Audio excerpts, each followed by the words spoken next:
Hello, everybody. As I said in my note, I wanted to share with you some thoughts on leadership. And what I'm going to be doing is talking about what I've learned through the years and talk to about 10 leadership principles that I think are fundamental to achieving good results and driving strong teams. I'm going to start with the first one that I really learned in the military service as I was crawling through a muddy field in basic training with the drill sergeant standing over me and the troops and screaming, "Gilla läget!" And what that means, that was Swedish for those of you who don't know, what that means is love the situation. And he was screaming at us all through that field. And of course we didn't like the situation. We eventually got across the field all muddied over and the AK-4 weapon totally messed up and requiring extensive cleaning for hours after that. But the moral of the story is you can always find something to like about the situation. What I took away from that situation is, first of all, I can do it. I can get through it. Number two, getting through it, you feel a lot better because you did not give up. Because you barreled through difficulties, and I actually got to the other side of the field ahead of most of my friends and colleagues, so a bit of a personal victory as well. So you can always find something to like about every situation, no matter how dour, no matter how dark. So that's my number one lesson, and I've applied that lesson in many different circumstances, and actually in some circumstances at Ansell. Not everything is wonderful day one. Number two, what I've learned is to take chances. Also, that very often means taking risk. And if you're not prepared to take risk, you're going to miss so many opportunities.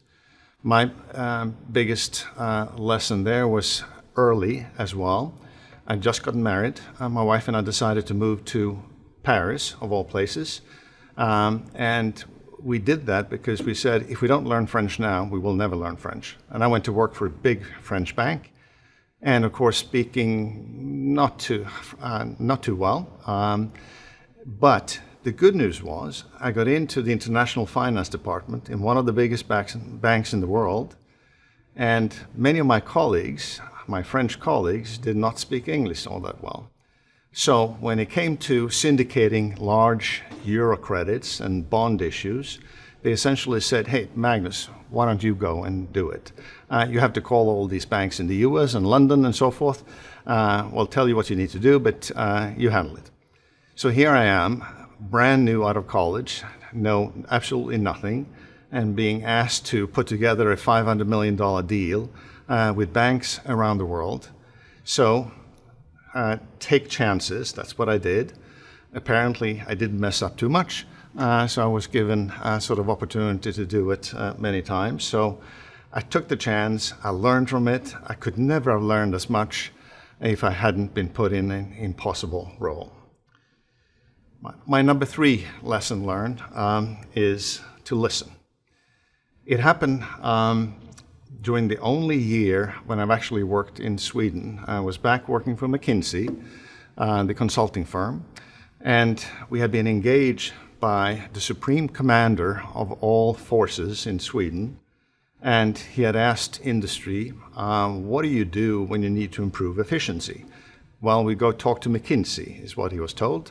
So he called us in, went up to his room on the defense headquarters, and my boss at the time, who was a very smart man, had said to me, when we go in, he will expect us to have opinions and provide ideas. Don't do it.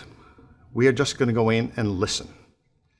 So we went in and we sat down in his room, and he looked a little bit acquisitive, and he said, "So, what do you guys, how can you guys help me?" And we didn't say anything. And it went quiet like that, except it wasn't 5 seconds, it was like 60 seconds. And then eventually he started talking. And he started to elaborate on all of the difficulties. The defense budget had been cut. He was not allowed to work his submarine cruise on 3 shift and that kind of stuff. So he had hundreds of issues that he started to just come out of him.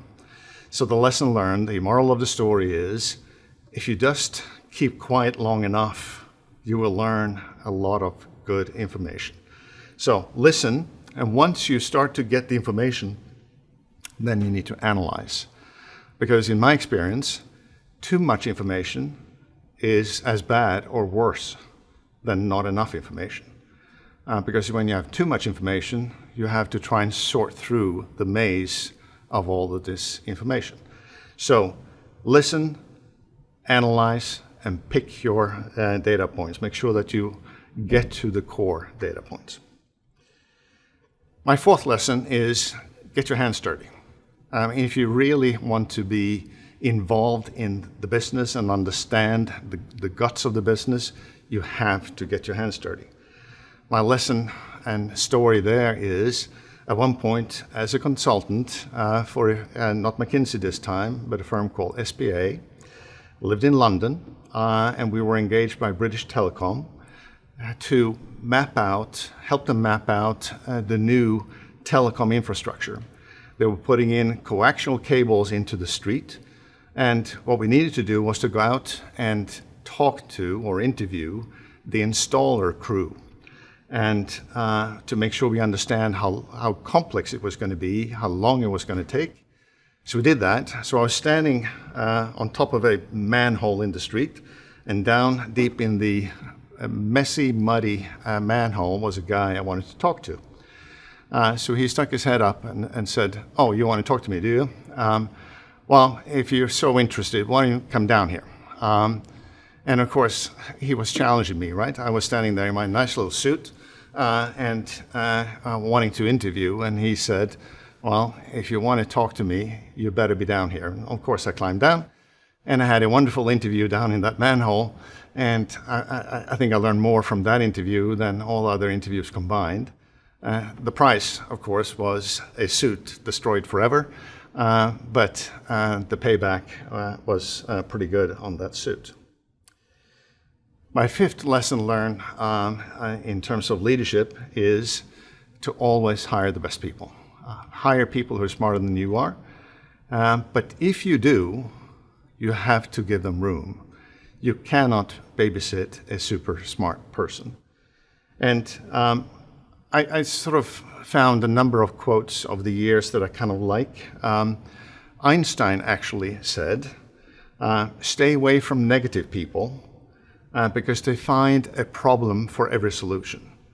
I find that quite revealing, and I've tended to stay away from negative people. Some of you will know that I'm very optimistic all the time, and maybe to a fault, but this is part of the reason. I also find this quote quite interesting. Aristotle said, "One way to avoid criticism is to do nothing, say nothing, and be nothing." And I think that's so true. If you don't have the guts to speak your mind, then you're not going to accomplish much, are you? So to me, it's pretty fundamental. I had in my office here in Metro Park for a number of years a little plate that said something like, "Say what you must, because those who mind don't matter, and those who matter don't mind." And I find that to be so true, because in the end, if you're willing to speak up, stick your neck out, take some risks, you will accomplish a lot. And that's been a lesson I've taken with me all through my career. Number 6 for me is transparency, and transparency in all directions. For me, it was very important to have full transparency with the board, with my colleagues across the company, and throughout the organization. You will never accomplish anything if you try to hide information. It doesn't mean that you need to, and could, in some cases, share everything you know. There are certain secrets that you need to keep. There are certain rules when you're in a public company on information you can't reveal. but it doesn't mean that you can't be transparent and open and honest. And for me, that's a fundamental principle of leadership. So standing up for what you believe in builds off some of these prior points, but it also means living up to your values, and your values are those that guide you in life. And I've had a couple of instances. For example, at one point, I worked for a company where the head of the company took me with him to go out to a client to sell an engagement, an assignment. And he was telling the client, we're going to put 6 people on this case, and we're going to work for 3 months, and we're going to deliver this kind of an end product.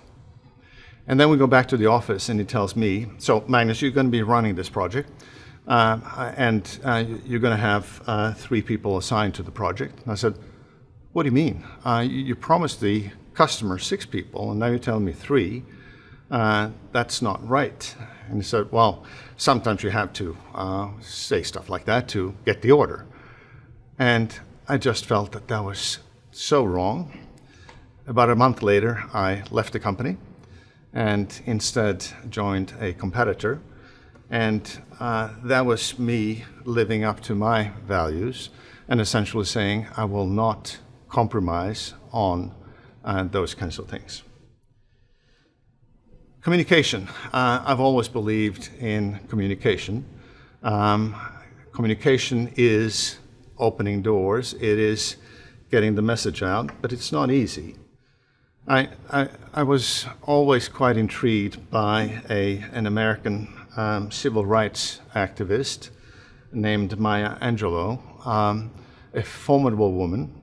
And she said many different things and very noteworthy, but she said, people forget what you said and they forget what you did, but they will never forget how you made them feel. And I find that to be so true. And I think we've seen that at Ansell as we've created some messaging platforms, whether it's been growth summits or innovation summits, or just normal day-to-day meetings.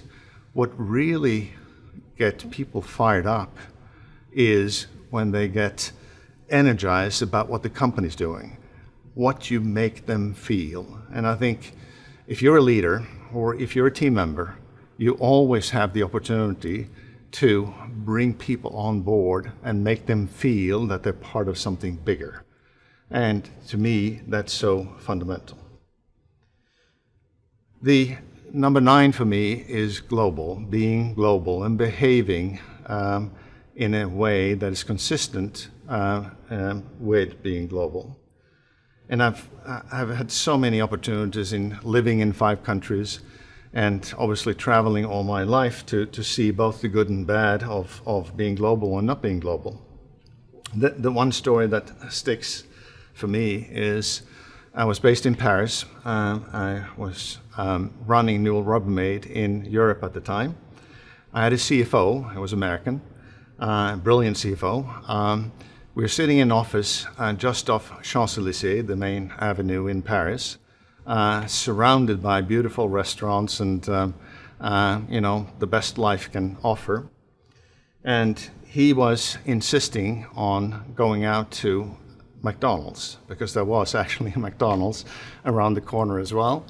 And he did that every day for 6 months or something like that. And then he had a big stash of Coke in his office, and that was how he lived. So after about a year, he was going to return to the US, and I said to him, I'm not going to allow you to return unless you join me for a real dinner. So I took him to a nearby top-notch restaurant, and we had frog's legs and everything that French cuisine can offer. And of course, initially he was very hesitant to even put that stuff in his mouth, but he did. He was a good sport, and he actually liked it. And with a good conscience, I could actually send him home, knowing that at least he had tried to understand French culture, And of course, in French culture, food is kind of important, including frog's legs. So be global and adapt to the needs of local culture. And then finally, what I've always found to be essential when you're driving a company and setting strategy and working on execution is consistency and constancy.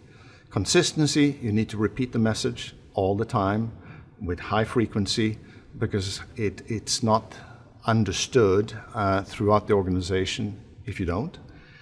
And secondly, you need to be constant about the message. You can't waver. You can't change strategy. You can evolve strategy, but you can't change. And that's been true at Ansell.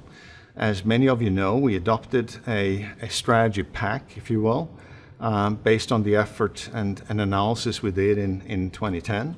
And we have been executing against that plan pretty much ever since. And yes, there's been some variations. We've added a couple of bits and pieces to it. But all in all, we have continued to focus on innovation, emerging market investment, brand building on fewer brands, invest in our plants and manufacturing capability and so forth, and invest in our people.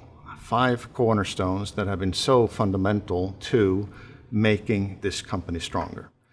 So this was really the message I wanted to deliver. 10 simple things that have guided me. It doesn't mean that they are exactly right for you. You have to make your own principles. But maybe there is an idea or two here that will help you either as a manager and leader or as a team member in helping manage your manager. Because I think we all have responsibilities to manage up, down, and sideways. So with that, I thank you for the opportunity and pleasure to work with you, to lead you through some pretty dynamic time. Thank you.